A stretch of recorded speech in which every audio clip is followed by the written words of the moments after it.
काम जो माहौल पैदा कनि असांजा मासूम माण्हू खणी गुम कयो त पोइ सिंध जे नौजवाननि लाइ तव्हां वटि ॿियो नुक़्ते नज़र आहे कातिल माण्हू मारींदड़नि लाइ तव्हांजो ॿियो नुक़्ते नज़र आहे। जॾहिं ते इहा ॻाल्हि आलम आश्कार आहे त सिंध जी क़ौम परस्त तहरीक अदम तशद्दुद ऐं पुरअमन सियासी जदोजहद में यकीन रखे थी। असां त हमेशह चवंदा आया आहियूं त दहशतगर्दी कहिड़े क़िस्म जी बि आहे उहा क़ाबिल मज़म्मत आहे, उहा सरकार करे उहा क़ाबिल मज़म्मत आहे। मज़हब जे नाले में थिए क़ाबिल मज़म्मत आहे, कंहिं क़ौम परस्त नारे में थिए उहा क़ाबिल मज़म्मत आहे। त दहशतगर्दी जी सभु सूरतूं क़ाबिल मज़म्मत आहिनि। तंहिं करे सरकारी जेको आहे हीअ दहशत आहे उहा बि क़ाबिल मज़म्मत आहे। असां चऊं था त कातिलनि ॾोहारनि माण्हू मारींदड़नि माण्हू साड़ींदड़नि जे लाइ GITs ठहनि थियूं त उहो क़ौम परस्त कारकुननि खे कंहिं ते ॾोह को शक का कानून जी ख़िलाफ़ वर्जी सम्झो था त उनखे पंहिंजनि अदालतुनि में पेश कयो जेके तव्हांजे मुल्क जूं अदालतूं आहिनि। ऐं हिन सॼे सूरत हाल में भई बिलावल ज़रदारी चयो आहे त सेनेट में खोखर साहब जी सरबराही में इंसानी हक़नि जी बिलावल ज़रदारी थो चए त असां पुछाणो कंदासीं त सिंध मां माण्हू खंभिया विया आहिनि। त बिलावल ज़रदारी त पाकिस्तान जे मरकज़ी असेंबली नेशनल असेंबली जेका पाकिस्तान जी आहे उन में इंसानी हक़नि जे शोबे जो ऐं उन कमेटीअ जो पाण चेयरमैन आहे त नेशनल असेंबली में छो नथो हुनजो आवाज़ उथारे। सिंध जो वज़ीर आला थो चए त गुम थियल माण्हू पेश कयो त वज़ीर आला खे था चऊं त हीउ सिलसिलो त मुशर्रफ दौर खां वठी तव्हांजी 13 सालनि में पीपल्स पार्टी जी सरकार जे दौरान हिते मासूम माण्हू खंभिया आहिनि, गुम कया विया आहिनि। मां त सलाम थो पेश कयां महताब राशदी खे जंहिं सिंध असेंबली जे अंदरि ऐं सैर अब्बासी साहिबा खे त उन सिंध जूं ॿ न्याणियूं आहिनि जिन असेंबली जे फ्लोर ते आवाज़ उथारियो आहे। ऐं बिलावल ज़रदारी जो जेको ॿिठो मयार आहे त पीपल्स पार्टी सिंध में हुकुमरान आहिनि। हुकुमरान चवनि था त IG खे त माण्हू पेश कयो पर माण्हू पेश नथा थियनि। पीपल्स पार्टी जे हुकूमत में इंसानी हक़नि जूं भञकड़ियूं थियनि। आसिफ ज़रदारी जे ऐवान सदर में वेहे त बि इंसानी हक़नि जूं भञकड़ियूं कनि। नवाज़ शरीफ़ जो दौरु अचे त बि सिंध में माण्हू खंभियो। इमरान ख़ान जी हुकूमत अचे त बि माण्हू खंभियो। माण्हू खंभिजणु खणणु उहो इंसानी वजूद इंसानियत जी तौहीन आहे। तंहिं करे माण्हू सभु जो सभु फौरी आज़ादु कयो। दोस्तों, सिंध सभा जो कराची प्रेस क्लब जे साम्हूं मुज़ाहिरो आहे। हींअर साईं रियाज़ चांडियो साहब आयो आहे अॼु हिन मुज़ाहिरे में शिरकत करण लाइ। साईं खां पुछंदासीं त साईं हे त ज़ुल्म थी वियो सिंध सां बलूचिस्तान सां। मुंहिंजे ख़्याल में को अहिड़ो ॾींहुं नथो गुज़रे जो माण्हू असांजा नथा खंभिजनि। भला इन जे लाइ छा प्लान आहे, छा करणु खपे साईं?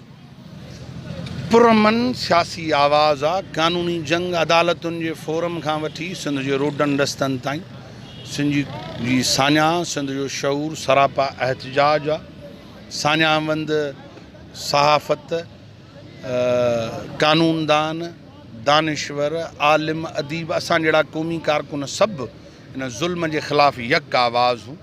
ऐं इहा घुर आहे असांजी त हीउ जबर जो जेको सिलसिलो आहे इहो फौरी तौर ते ख़तमु कयो ऐं गुम कयल सियासी कारकुन या आम नौजवान सहाफ़ी उस्ताद जेके खयां अथव तिन खे फौरी तौर ते आज़ादु कयो। जिन जे मथां केस आहे तिन खे कोर्टुनि में पेश कयो।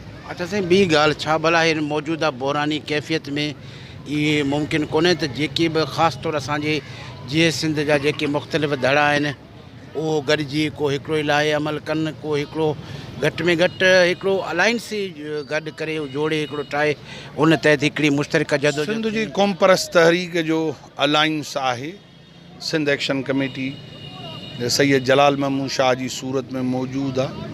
क़ौम परस्तनि जी पुरअमन जमहूरी ऐं क़ौमी जदोजहद जारी आहे। उनजो गॾियल अलायंस मौजूदु आहे।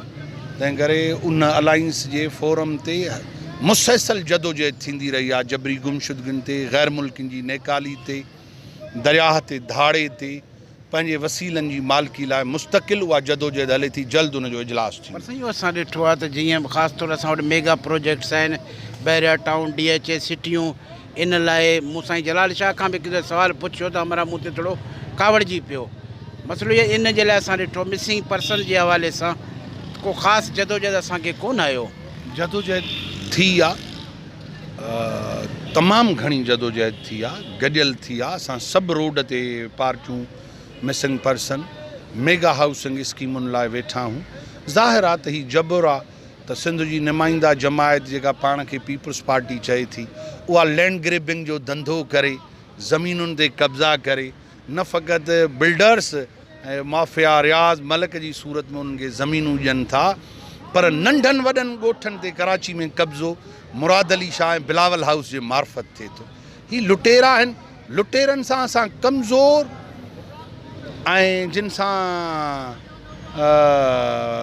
सिंध जो माण्हुनि जो उहो मैंडेट बि न रहियो आहे, पर साईं GM सैद खां वठी हिननि महसूम कारकुननि ऐं असां ताईं असां मुसलसल हिन कारी राति ऐं हिन ॾाढ सां मदे मुक़ाबिल रहिया आहियूं। उनजी परवाह कई अथऊं त असां सां को आहे या न आहे, पर सिंध जी जदोजहद हक़ जी जदोजहद आहे। ऐं यकीन ॼाणो त गुंडा राज ऐं कब्ज़ा राज जो ख़ात्मो थींदो, हीअ ऊंदाही ख़तमु थींदी ऐं हीअ डिघे अरसे ताईं क़ाइमु न रहंदी। साईं ॿियो ॻाल्हि त हींअर असां ताज़ो ॾिसूं था त कोटड़ी खां वठी झमपीर ताईं हिकिड़ो दुनिया जो वॾे में वॾो 2.5-3 लख एकड़नि ते फ़ौजी छावणी क़ाइमु कयो वञे थो।